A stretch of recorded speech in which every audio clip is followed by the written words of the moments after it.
So today we're going to hear from three very distinguished people in this field. Our first is Ross de Rango. Ross may be known to many of you. Ross is the head of energy and infrastructure at the Electric Vehicle Council.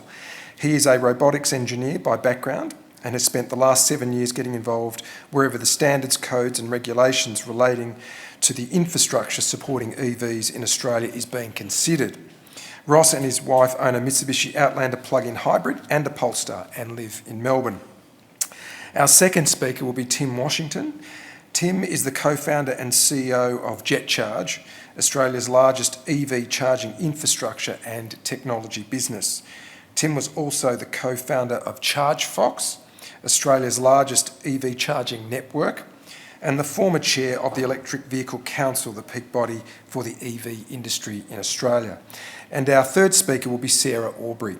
Sarah is one of Australia's leading electrification advocates, renowned for her ability to demystify clean energy and electric vehicles with humour and clarity.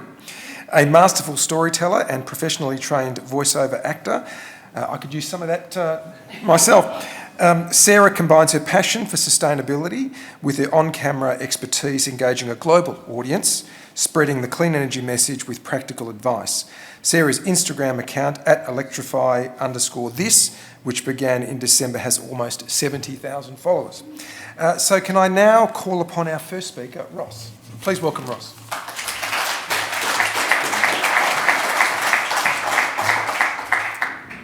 Thank you very much, John. I'd also like to acknowledge the traditional owners of the lands on which we're meeting, their elders past, present and emerging. Thank you very much for hosting the event, and thank you all for giving up some time on a Sunday to come and hear us. Per the intro, I head up energy and infrastructure at the Electric Vehicle Council. I'm a fairly technical person in a commercial stroke political kind of role, and I've got some opening remarks relating to EVs. First thing I guess to observe is pricing and people being able to access EVs. So a few years ago, if you were looking to buy an EV, it was a relatively expensive purchase, high capital cost relative to petrol cars. We're now seeing brand new EVs available in market at prices that start with a 3, right? There's a couple of them out there on the show today. And this trend is going to continue. We can expect that prices of new EVs will continue to fall as more and more participants enter the market. The sorts of things that are going to drive that, we've got vehicle efficiency standards now, which many in the room will be familiar with. Up until we had vehicle efficiency standards, Australia was not necessarily a preferred destination for automakers. They'd be rewarded more commercially for sending vehicles to the US or to Europe. But we have those legislated now. We've got fringe benefits tax treatments that make EVs attractive for lease, for fleet, in a manner that previously was not the case up until about 2022 when those came in. And increasingly, for anyone who follows the news, you can see there's now tariffs on Chinese-made EVs being implemented in Europe and the US. The impact of those sorts of tariffs yet to be fully realised in the Australian market, but the probable outcome will be those Chinese manufacturers still have production targets to hit, still have a requirement to produce a certain amount of vehicles, and will be looking for markets to place those vehicles in. And Australia will become a very, very attractive market for those cars. Charging EVs is something that many consumers face next, as this question of, okay, if I buy an EV, how am I going to fuel it? How am I going to recharge it? People are familiar with petrol cars. We've had them in our country for a very, very long time. Electric cars charge differently to petrol cars. For the vast majority of Australian consumers, about 3/4 of us, we have standalone homes with driveways or garages. And this lends itself very, very easily to charging at home. So not surprisingly, we see a vast majority of Australians charging their car at home because that's where it's easy, convenient, cheap.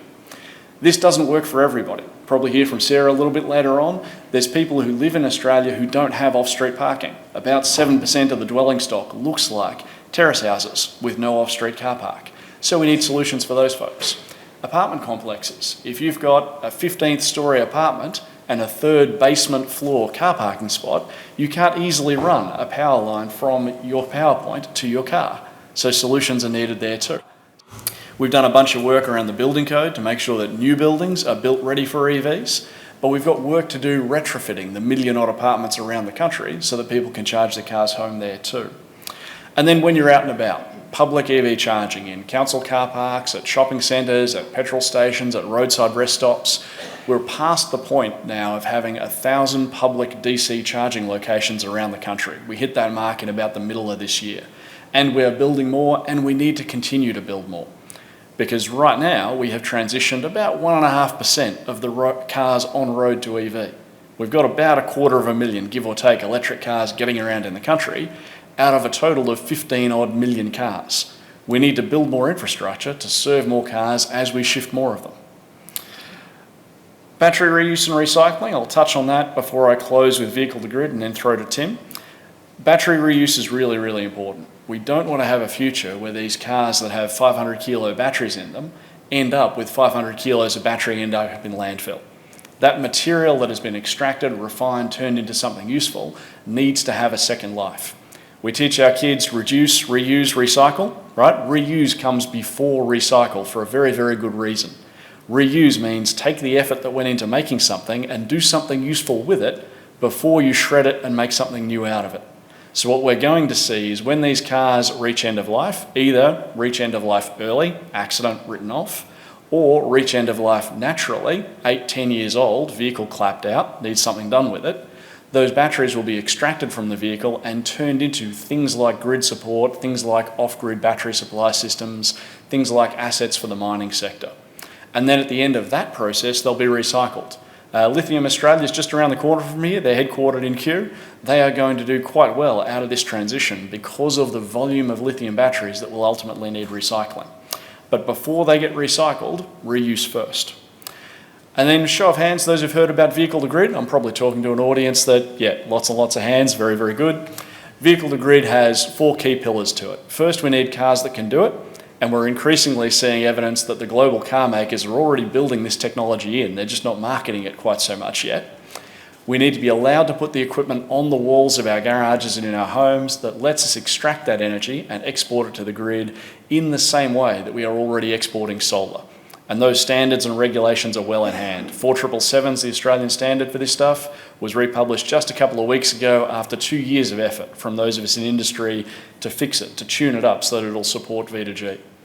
Third pillar, we need the consumer to be rewarded. No one's going to be exporting electricity from their car into the grid unless they're getting paid. There's already some good tariff products around that will reward consumers for that. There will be more in future. And the last one we need there is government support. The solar industry in this country went from 1,100 installations in 2006 to 350,000 installations in 2011. So over a 5-year period, it went from 1,000 installs to over 350,000 installs. And that happened because of government support. The government of the day decided that solar was the thing we needed. If the government of the day today here is saying vehicle to grid is the thing we need, thank you. If the government of the day is saying vehicle to grid is the thing we need, if we want to enjoy the benefits of vehicle to grid, if we want energy prices for Australians who can't afford cars to be brought down by the people who can afford electric cars, then we're going to need some government support for V2G to make it ramp up fast in order that these vehicles can be used to bring down energy costs and to help us close coal and gas-fired power stations early. Thank you, that's all for me. I'll be up here on the panel for questions afterwards.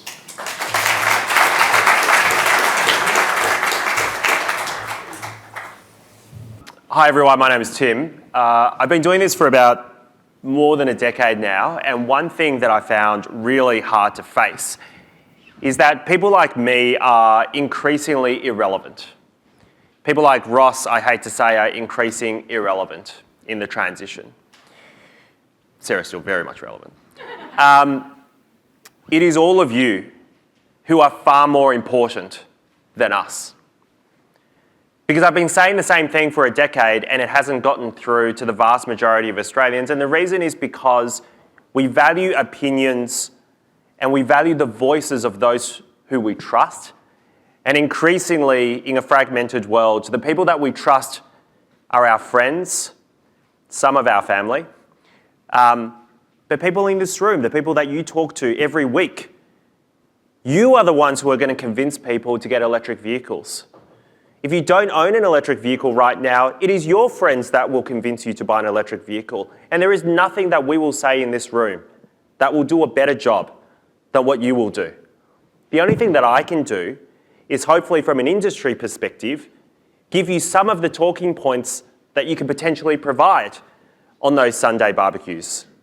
And so today, we're going to be talking about one truth, one line, one challenge for the electric vehicle transition. The first challenge will be going to the next slide. So let's see if we can get that done. Sorry, that's a legal notice, but my lawyers can sue me later. We'll move to the next one.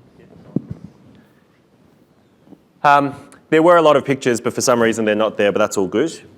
Jetcharge, if you haven't heard of us, we do a lot of things for the charging infrastructure kind of side of things, but we have one secret mission, which is to make electric vehicle charging free. And I'm happy to go into how we're going to do that later. All of these talking points are really important because, especially this one, this is that EVs, despite the percentage of vehicle sales that you hear about a lot, percentage of new vehicle sales that you hear about a lot, they're actually becoming a lot more common than you realise in certain segments. And the reason why this is important is because nobody wants to be the doofus that's one of 100 people out of, 20-something million to buy an electric car when nobody else did. People want to feel like they belong to a group of people. And so the more people who buy EVs, the more permission it gives others to also buy an EV. So we sell about 1 to 1.1, 1.2 million new vehicles per year. And last year, we hit just over 7%, and we're on track to beat that hopefully this year. There's almost no presence in utes and large SUVs, and utes and large SUVs is what makes up a lot of our vehicle sales. And so that number is actually a lie, right? 36% of all prestige and luxury brands were EVs, right? I don't really care about this figure that much. Not many people buy luxury cars. But of the people who buy luxury cars, 1/3 of them are starting to become EVs. That's important, right? The top 6 brands in Australia accounted for only 6% of EVs sold. So why is that important? It's important because once those brands actually start selling EVs, you're going to see the 7% of new vehicle sales number rocket, right? For medium cars, EVs accounted for 62% of all sales. If you're in the market for a medium passenger vehicle, chances are you bought an EV. So in that segment, people have actively gone towards electric vehicles. Despite all of the challenges that you hear about in the media, they've all gone for electric vehicles. Approximately 16% of the medium SUV market were EVs, which is one of the largest segments. And almost all new brands entering into Australia are EV-only brands. So what that means is that EVs are going to become far more ubiquitous. You're going to see a lot more of them on the road. You will see all the headlines in the media about how EVs are going on a decline and all of that. It is up to all of us to go, actually, if you look at the facts, we're still seeing a trend up in the Australian market. And nobody talks about used vehicle sales, by the way. Everybody talks about how EVs are starting to see some depreciation. But what does that mean for the used vehicle market?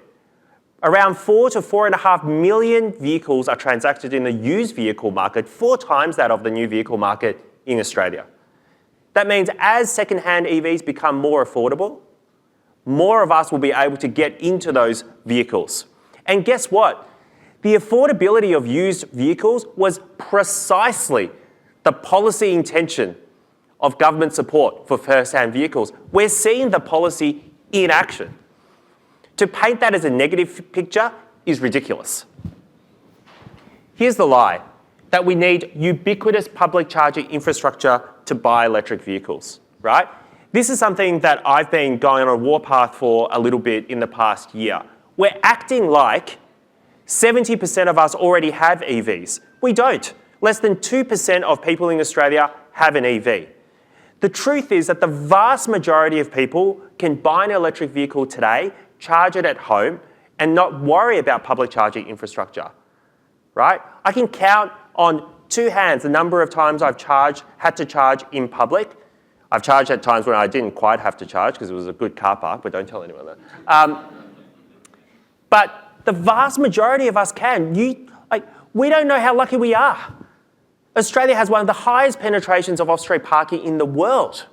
We are very lucky. And if you go into that hall right now, there's 4 companies that'll come and install a charger for you, right?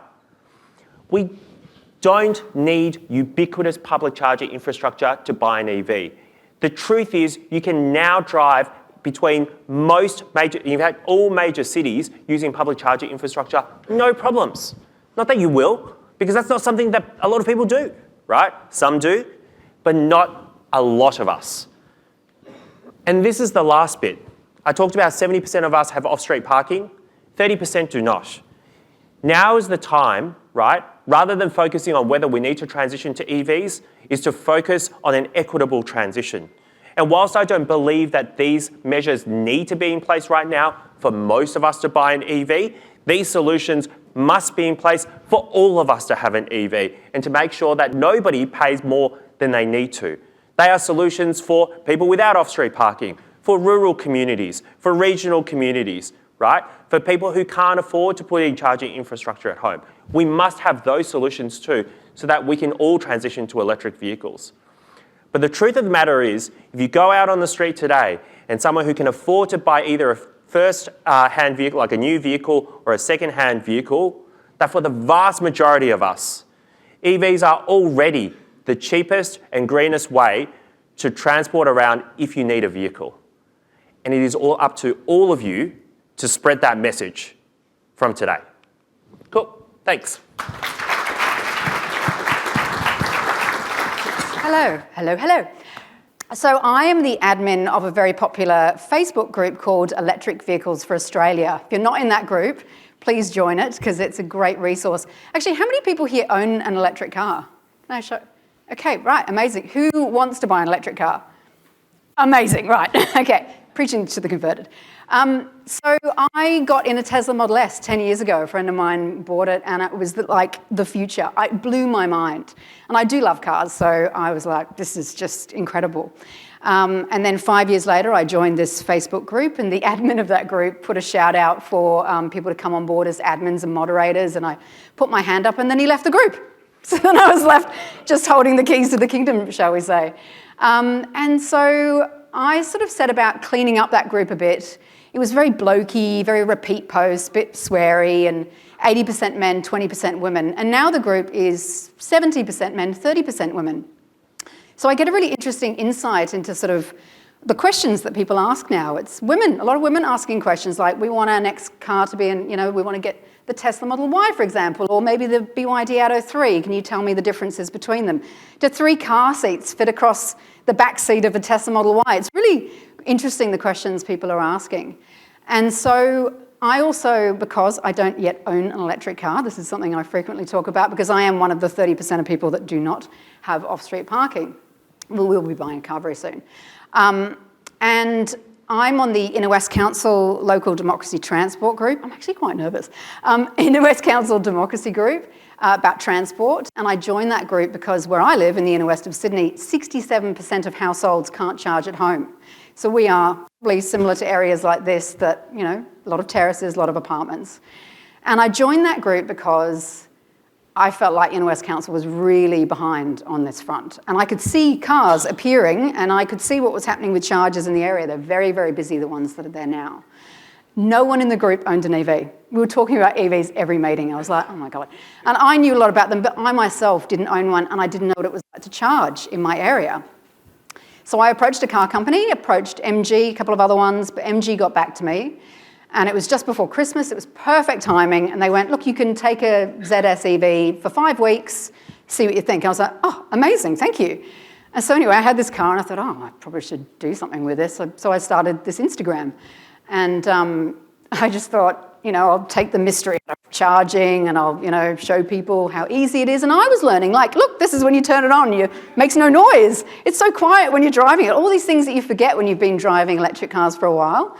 Anyway, so 2 weeks later, Christmas Day, I had 62 followers. And I made a very innocuous post. So my mum got COVID. Honestly, I wouldn't be standing here today if my mum hadn't got COVID because I would have been at my big sister's house eating Christmas lunch. Instead, I was eating one of the 36 Yorkshire puddings that my mum had made and drinking a glass of champagne. So I was sitting out the back and I was scrolling through this Instagram, 2 weeks old, and I had, as I said, 62 followers. And there were about 15 really rude comments there from fossil fuel trolls. So I made a post. I went, isn't that interesting? This account's what, 2-3 weeks old and already the fossil fuel trolls have found it. Isn't that interesting and revealing? And then I forgot about it, walked away. Came back at the end of the day and looked and went, 1,000 views, that's a bit weird. Okay, all right. 3 days later, I had 1,000 followers. End of the week, I had 5,000 followers. There was so much activity on the account, I was restricted from commenting because it was being pushed out to negative people, but also to positive people. So I couldn't comment, I couldn't respond, which is actually good. I kind of then sat back and went, what is happening? So it just kept growing and growing and growing. And it's really interesting because the level of trolling and disinformation, these trolls basically tried to shut me down, and the opposite happened because the account just blew up. And then I went, I should probably maybe commit to this and talk more about electric cars, and I'd electrified my house, so I wanted to talk about that stuff as well. And the account just grew and grew and grew. So the trolls actually made the account happen instead of killing it. So there you go, sucked in. But right? And at the moment, I'll just touch on what's happening at the moment. So I've noticed a real ramp up in attacking renewables. Anything I do with solar, any vehicle charging video I do, absolutely smashed. I dared to make a post a couple of days ago to say, isn't it amazing when you're in an electric car, you can idle guilt-free? Because you can I was sitting there, it was running, and the aircon was going, and I was waiting for about 5 minutes, no fumes, wasn't poisoning anyone, there's nothing leaking into the cabin. Oh, did I ever? I've triggered some manhood somewhere along the way. Some MAGA followers went a bit nuts, but anyway. It's really interesting, and the way that they attack women is a bit different on the internet too. They attack my looks. They attack my, that I'm stupid, delusional, all this stuff. I mean, every morning I wake up, there's 30 to 40 attacking comments there from these people. So it's really interesting. It's unrelenting. Disinformation about, batteries only lasting 10 years, winding up in landfill. The latest one is that there's radiation coming out of the battery. Oh, that's a new one. Anyway, that's kind of my insight and why I'm standing here in front of you. But yes, I have driven now. I've become an electric car reviewer. That's pretty funny. So if you want to follow me, the way I review electric cars is very different to most, YouTube reviewers. Is that the end? Shut up, sit down, I've got 1 minute. Okay, so if you are actually interested in electric cars, my reviews are very technical. I literally walk around the car and give a couple of facts about the car, open the doors and just wave my camera around and, point out things like USB ports. The things that matter to you, are there vents in the back and storage, the practical stuff. The second video is the boot and the frunk. The third video is my very scientifically approved bottle of wine test, where basically I purchase the bottle of wine, I have to transport it home and drink responsibly. Where do I put the bottle of wine to transport it home? And it's a great way of showing the storage in the front of the car. And then the last video is these quick little edits showing my likes and dislikes of the video.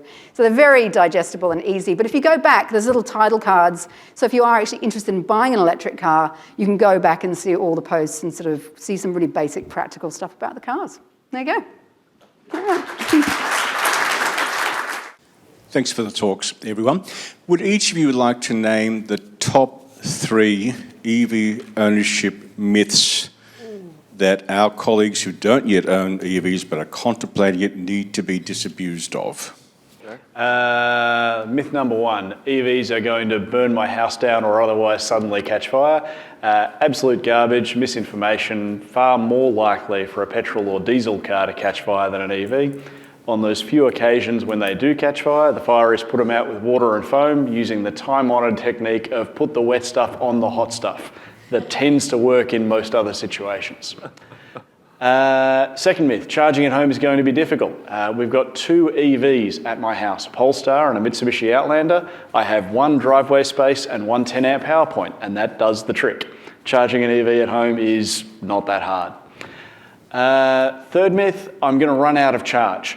Show of hands, those who have in the last week or so run out of petrol in their car while driving around. Yeah, it doesn't happen much. In an EV, you've got a handy little gauge that'll tell you precisely when you're going to run out. That'll take you to a precise percentage point of this is how far you got to go. When driving around in my wife's Polestar, for argument's sake, if I tell that car that I want to go to Albury, it will tell me not just here's the route, but here is how much battery charge you will have left when you get there, and here are the fast charging locations on the way that are available for use, scaled in order by can I buy a cheeseburger there if that's a thing that I want to do while I'm charging the car. Charging a car while on the go, pretty straightforward as well. There's my top 3. Honestly, where do I start? There are just so many. Batteries not lasting, they last 10 years and then they get thrown into landfill. That's a common one. Those batteries will outlive the car. They'll go into powering homes and powering buildings, and then they'll be recycled. That they end up in landfill is another thing. That's not going to be the case. As I said, you're sitting on a battery and the radiation is going to kill you or something. It's just garbage. That there's not enough charging infrastructure, that seems to be a very common one. What I have noticed is that the people who say that are always people that don't own electric cars. Every person I have met that owns an electric car doesn't say that. It's really interesting. It's a fear. There's this thing called FUD. Have you heard of FUD? Fear, uncertainty, doubt.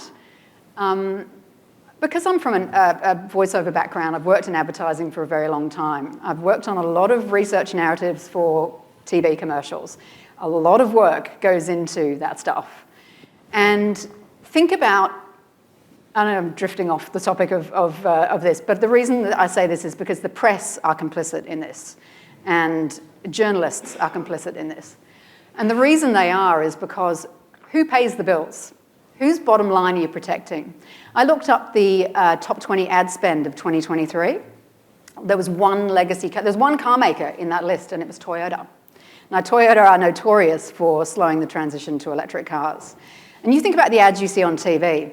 What do you see ads for? You see ads for giant fossil fuel utes and SUVs and for hybrids. The Japanese car makers advertise.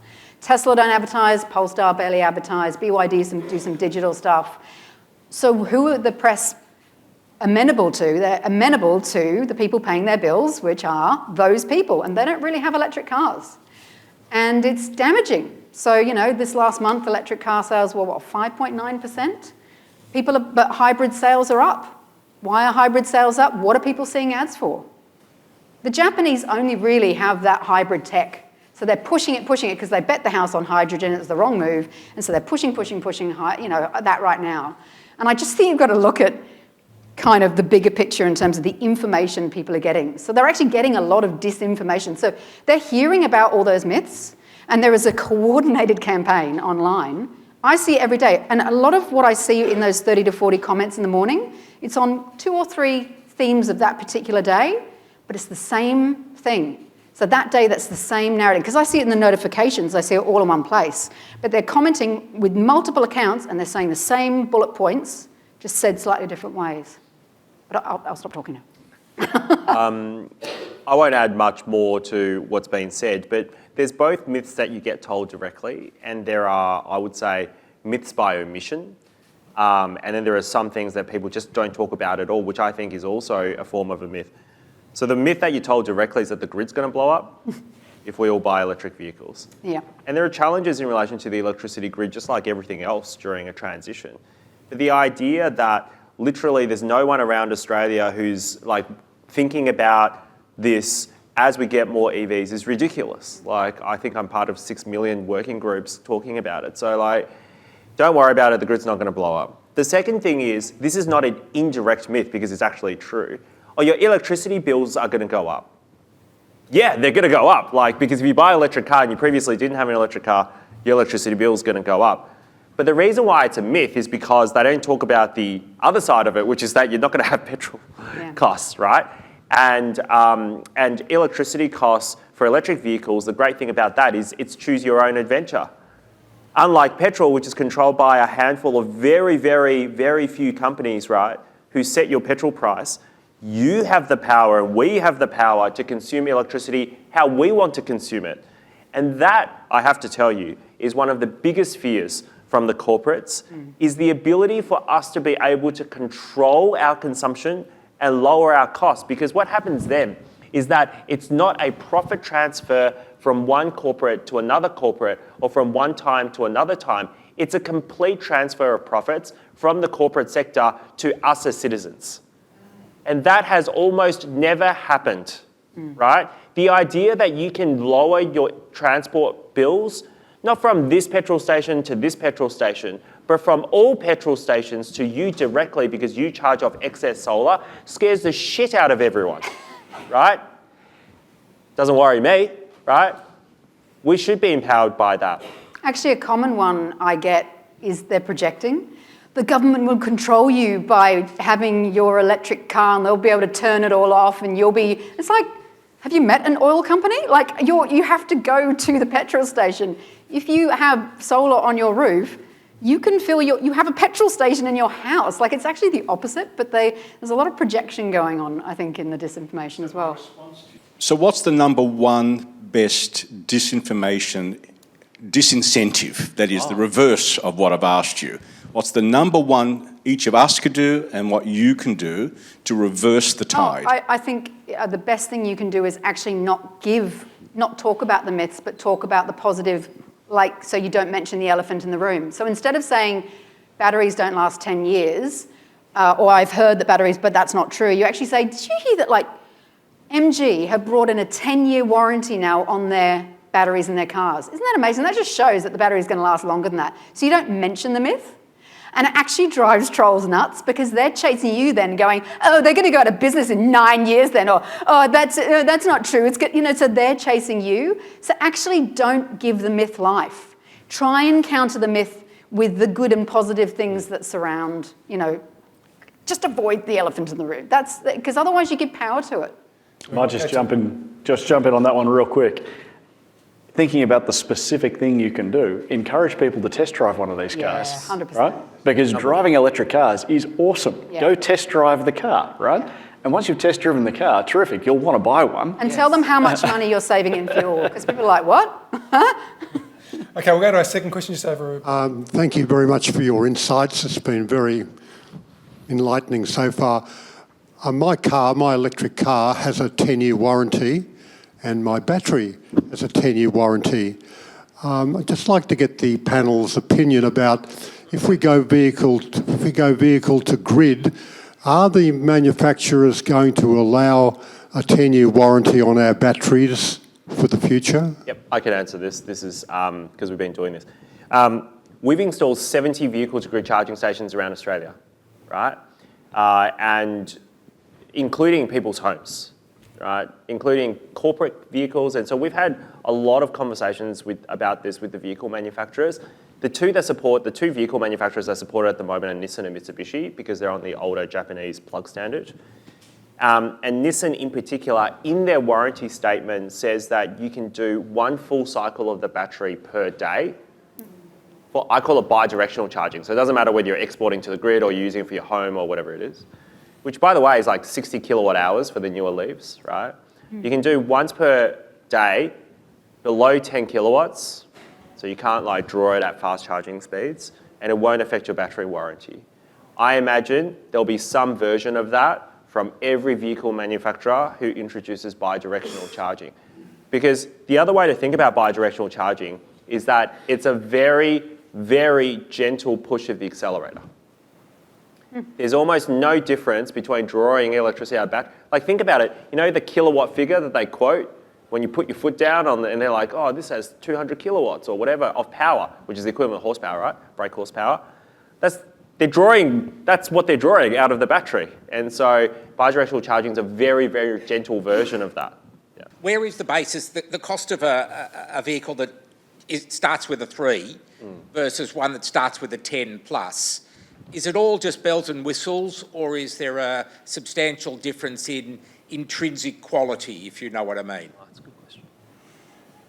Well, I've driven cars that are both those ilks, and I certainly don't think there's a $70,000 difference, you know what I mean? The Aura, GWM Aura, has all the safety features. It has a lovely interior, it's like a fancy Fiat or Mini inside. It's quilted lovely. I got in and went, are you joking? And you get electric sunroofs, you get the build quality in the BYDs is amazing. So I think the Chinese are making the best electric vehicles in the world, and I think their battery tech is second to none.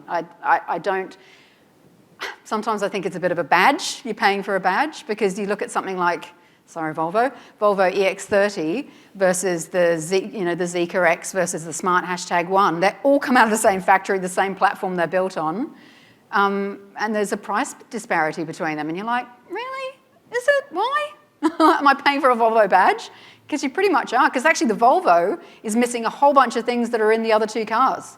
They've got head-up displays and instrument clusters and, you know, electric sunroofs and all sorts of things, and it's missing from the Volvo. And I'm like, oh, I don't know. Yeah, yes, there might be some nicer things in the interior, some of the materials they might use. Maybe you've got leather seats or something, but no, I don't think you can justify it because the quality is fantastic in those sub 40 grand cars. Okay, we'll take a question here and then a question in the Sorry front. to answer that question. No, it's right. It's great. Thank you. Robin here. When will there be fast charging in undercover car parks at the bottom of high rises and supermarkets? Is this an insurance function? Is this a function of the quality of the vehicles which have been charged? I mean, are we going to have a Chevy Volt issue in these spaces? I mean, how close are we to secure fast charging? So I might speak to that. I live in Moonee Ponds. 20-minute drive in my electric car to come over here and talk to you all today. But in Moonee Ponds, if you go to the local shopping centre and you go all the way down to the basement of that shopping centre, you'll find half a dozen Tesla superchargers in that car park today. They have been there for years. Yeah. The reason that Tesla deployed in that location is that Moonee Ponds, similar to the inner west of Sydney, is your prototypical suburb with lots and lots of terrace housing. And terrace houses are worth north of $1 million each. It's a left-leaning, wealthy kind of an area. Lots of people live there, want to buy electric cars, but don't have driveways or garages. So Tesla, sensibly, approached a local shopping centre and said, we want to put super fast charging in the shopping centre so that the locals who want to buy electric cars can drive their car to the local shops, do their shopping at Woolies or Coles or Aldi while they're there, get their week's worth of shopping in the half hour it takes the car to recharge, and that's their juice for a week or two. Works brilliantly. Go to that Tesla supercharging location any given day, and it's full of cars owned by locals who are doing exactly that. I mentioned Tesla only because they are the one that is nearest to my house, right, and have been there for the longest. They are far from the only people deploying high-power fast charging in that shopping centre kind of location. Yeah. In terms of the headwinds to deploying stuff like that, if you have a legacy brownfield building, the electrical infrastructure that was built to that building was not built with it in mind that I might need to put a row of 100 or 200 kilowatt chargers in place. Yeah. So there's an electrical upgrade task, there's a cost, there's a process thing there that needs to happen. Governments around the country are supporting that with grants and co-funding in order to try and smooth out some of that cost.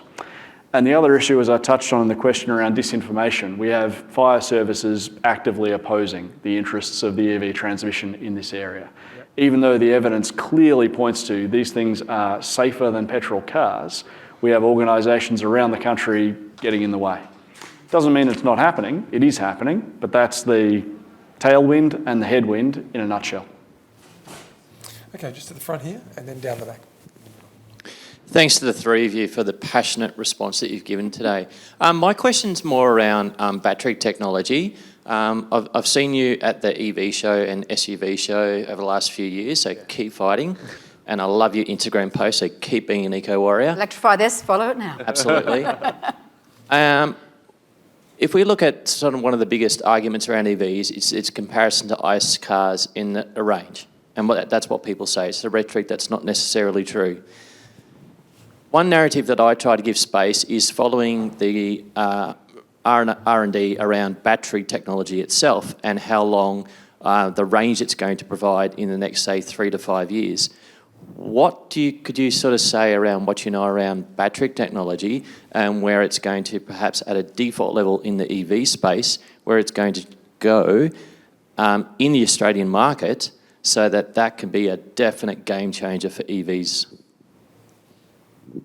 I mean, when I started the business, the only vehicles in the market were the Mitsubishi i-MiEV, which had a range of 80 to 90 Ks, and the first gen Nissan Leaf, which I think was 120 Ks at that time. Tesla came in, claimed 300 and something, probably ended up being 200 and something.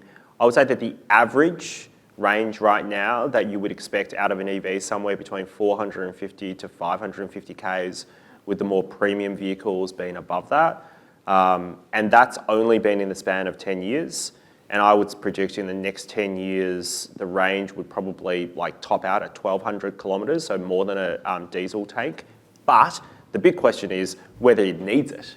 Because I think as long as it's over 500 kilometres of range, I found most people are pretty comfortable.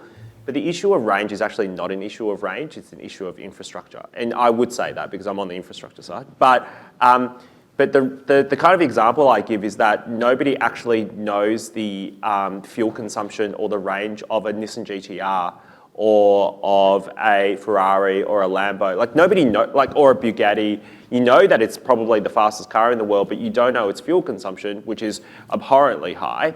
And the reason you're not worried about it is because there are petrol stations everywhere. And so, therefore, I think it's a matter of infrastructure, not of range. But I think as long as you get if you have 500 to 600 kilometres of range, who's going to complain? That's what's actually holding us up, is that, my partner drives 200 kilometres a week, so that's bare minimum. And so if we buy a car that's got 450 kilometres of range, but it's an NMC battery, well, we have to keep that between 20 and 80%, so that's less range that we have to play with. So we want something that's, something with a 5 in front of it would be great, preferably LFP, just so we can maybe, but then, we have to calibrate the battery on a regular basis and we don't have off-street parking. So, in our case, if we had a driveway, I could buy any car on the market right now, any car, no problem. Any car I have driven, I could buy, because if I could charge it at home, game changer. So it really wouldn't matter to me, the range. It's just because I don't have off-street parking. And what was that computer company that they were going to bring in the next version and then they went bust because everyone was waiting for the next version? What is it? Osborne. The Osborne effect, is that it? Yes. I feel like there's potentially a risk for that we're holding off for this next battery that's going to give us 1,000 kilometres range. And people are not going to buy these cars now. We actually need people to buy these cars now so that we can have the market take off, we can have the infrastructure be put in place, and that we can have a second-hand market created to make cars affordable for people. So I think there is a risk of that. And it's like, if you hold off waiting for the next iPhone or the next whatever, it's like, yeah, it will always be. I mean, this is more tech than a car, yes, the tech is the thing that really we're waiting for. But, you'll always be waiting for tech. And honestly, as I said, if we had a driveway, I would buy any car. And I've driven nearly every car there is, and it would be fine. Range is an issue for some segments though. We talk about passenger vehicles a lot, but actually electrification of transport is far more than passenger vehicles. And you could argue that on a per kilometre basis, passenger vehicles are actually irrelevant. It's more about logistics and buses. Certainly for our truck clients, range is a big problem. That's something that they are very focused on. Buses less so, but there are some areas where range genuinely matters. And battery technology needs to get better, but for passenger vehicles. But even with things like garbage trucks, they know the route, it's always the same route. So, it doesn't need to have a giant battery, and it's going to be recharged every night. They know exactly, so they're really working on that. I think that last mile delivery stuff is... Last mile's covered. That's what we really need to get. And look, range in a car, it's not a more is better problem, it's a Goldilocks problem, right? Yeah. If you've got a car with a 1,200 kilometre range, then you're hauling around a battery that can handle 1,200 kilometres, even though you never actually require that. Plus, it's going to take ages to really fill that car up. Yeah. So what you'll see is ranges for vehicles will come out in a bell curve spread. There'll be vehicles that are cheaper with smaller batteries, vehicles that are more expensive with bigger batteries, and you can buy what you like. Yeah. Yep. So we'll go down, we had a question over here, down the back there, and then over in the middle here. Hello. I buy second-hand cars generally because I don't want the money to go to the car dealership in the beginning. Can you tell me a little bit more about the lifespan of an electric vehicle versus a regular car in terms of resale value, and exactly how long the battery and the car last? Because you say that a lot that the battery will last the lifetime of the car. What is the average life of a car? And if I buy a 5-year-old car, what should I expect in terms of how long that will last and resale value after the fact? There's a lot in that question. And maybe we can just have one person answer because there are so many questions. Yeah, right. I don't know how old your cars are, Ross, but I've got a 2013 Model S, so that's 10 years. It's only done 80, 90,000 kilometres. I've had 10% battery degradation in 10 years. So now I've got 300 kilometres of range, should be about 340. My Model 3 is 5 years old now. That's done 80,000 Ks. And I think I suffered like 5% battery degradation. So have a look at both the kilometres driven as well as the age, because the kilometres driven indicates battery cycles. But you buy a used vehicle, it'll hold its price better than the depreciation on a new vehicle to used vehicle. Yeah. And get the battery checked. Like just like how you would with the NRMA, and they come and check, you know, they check the car. If you're worried about that, then just get the battery health check done. Okay, we've got a lot of questions. We'll try and rip through them. Question about infrastructure, and I missed the first bit, so apologies if I'm repeating. Companies like Ausgrid, I think, are looking at putting in chargers as part of the poles and wires. Yes. And I think in London at the moment, they're actually moving down that, particularly the inner city areas where there isn't off-street parking. Yes. What would you like to see from state government and local government to help facilitate that? And back to the fireys, there will be people who have legitimate concerns, but if it's evidence-based, what, again, do you need from local government and state government to make that happen? Right. Yeah, so with respect to pole-mounted EV chargers, putting EV chargers on power poles, especially in those residential areas that lack off-street parking, is a very good idea. It will be one part of a suite of solutions to that challenge. In terms of what could Victorian State Government do, Victorian State Government could copy exactly what New South Wales Government has already done, co-funding, supporting the rollout of public EV charging on power poles. There's an established program that New South Wales run that I think spent $4 million in the first round and co-funded 700 public charging stations. It's relatively low dollar value for significant impact, and ultimately the free market will run with it. Because if you've got a population of people who live in a setting like that and are going to use those assets, they'll pay to use them. I would be remiss not to mention this though, which I was speaking to Ross about. In the United Kingdom, they're also trying lots of different things, but there is an inequity in public charging. If I have a driveway and I get on an EV plan, I could pay, 8 cents a kilowatt hour overnight from midnight to 6 a.m. or free with my solar, right? As someone like me who can only use public chargers, I'm paying 5 times that amount. 50 cents a kilowatt hour is the minimum, right?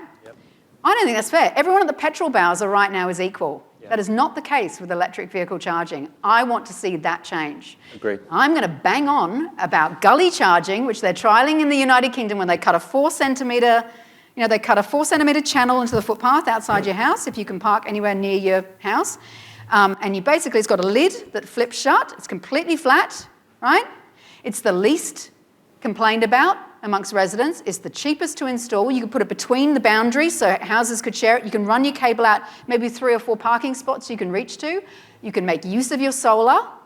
You know, you're not using the grid, so it's just more sustainable. And then I could, as someone who doesn't have a driveway, be able to actually get on those EV plans. So you only run your cable out when you're charging the car and you bring it back inside the house. I want to see councils getting on board with gully charging. Turbocharge, it's a company. There you go. We've probably got time now for just 2 more questions, so we'll have to make it quick, but yeah. Thank you, Christy here. I'm interested, thank you very much for everything you've had to say. It's been fascinating as a EV shopper for a new car, or a second-hand one, which would be lovely. But I'm interested in finding out more about the overall savings for the life of a car, because we haven't spoken about that. Everyone talks about the savings by using solar, which we have, so we're keen to do that. But when I talk to other friends, I'm a teacher, so I'm talking in that price bracket that teachers like to save money, and it's everything is expensive.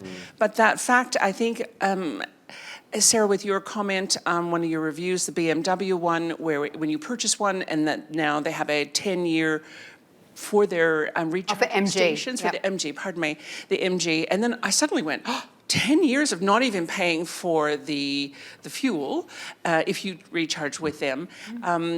It struck me as something that would really grab people. But what about the cost of a 10-year-old Saab? Oh my gosh, that's expensive to repair and maintain. Expensive. Everything costs $1,000 here and $1,000 there.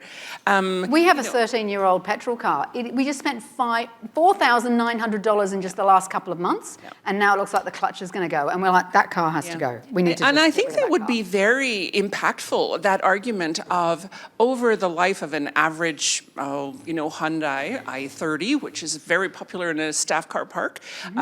Great cars, but if you have to maintain it, you have to replace filters, you've got your fuel costs, which are high at the moment. How much would someone save by purchasing an electric car? I think that would be very impactful for most people. Who wants to take that one? Sure. Short answer is lots and lots of money. Right? Your mileage will vary, of course. We're talking about cars. I'll use my wife's Polestar as the example. We bought that car in February last year, so we've had it for almost 2 years. It has not yet had a service because the service interval on that car is bring it to us in 2 years or 30,000 kilometres so that we can change the cabin air filter, please. Right? If I compare that to a car with a petrol engine, please bring it in at 1,500 kilometres so we can check it over. Please bring it in at 15,000 kilometres so we can do a heap of stuff. Please bring it in at 30,000 kilometres so we can do a heap of stuff, right? There's a whole industry there with billions of dollars involved in keeping these complicated machines working. Electric batteries and electric motors, much, much simpler machines. That's why you see the legacy car makers, they love plug-in hybrids because they're really complex. You still have to pay all the servicing costs on replacing the petrol part of the car. It's the worst of both worlds. You've got a battery that's really small, so you have to plug it in all the time, which is really annoying. So people get jack of that and they don't bother, and then they just use the petrol part. And then you've got a small battery which you're running around on, and then you're carrying this engine around on the off chance that you might need it. It's just like the worst of both worlds. Okay, love the passion. We've only got time for one more question. Keep it short and then a short answer, and then we'll bring it all to a close. Of vehicle to load instead of vehicle to grid. Could I speak to that one? So I was using vehicle to load from my car yesterday, right? Again, live in Moonee Ponds. I'm on the Moonee Ponds Creek. Bike track runs past. All the wind we've had in Melbourne, everyone here is local, right? It's trees down all over the place. Called the council on Friday and said, there's a tree down over the bike path, can you come remove it? Okay, so they were very, very busy. Saturday it hadn't happened. I lobbed out there in the Outlander with an extension lead and a circular saw, used a vehicle to load, clear the bike path so that all of my neighbours can enjoy active transport. Amazing. Nice. Right? Yes. And as a bonus, the firewood chopped up for the local scout hall. Well, actually, the barbecue outside right now is being powered by the Kona out there, the electric barbecue. Awesome. So there you go. Well, for Ross, you'll deserve an Australia Day honour for that, I'm sure. Okay, thank you so much for the questions and to our panel. I'll come to you in a moment, but just before I turn to our panel and offer our collective thanks, I've just been asked just to remind everybody, if you haven't, the EV Outdoor Showcase, if you haven't had a chance to go outside, you'll see a number of EVs on display in the main hall. Please go and see those stall holders who make charging solutions for homes and apartments. There's some great stuff there. There are EV experts roaming around. There's our Ask Me Anything hub, so any information you need there. And don't forget the barbecue that Sarah just mentioned as well. As for our panel, always insightful. We had you last year, Ross, and Sarah and Tim. Thanks for your insights today. And on behalf of everybody here, can I thank you and just offer our thanks, courtesy of Carolyn, who's prepared some jams. So. Amazing, thank you. Thank you. Thank you. Amazing. Thank you very much. Look at you. Thank you. Awesome. Thank you very much. Awesome. Stop Thank it. you. Look at it's even got an Electrify. How good's that? Courtesy of Carolyn Ingverson. And Electrify your the next session, Electrify Now, expert tips and real life stories will commence in here later. But thank you all for attending today. And all the best for the rest of the night.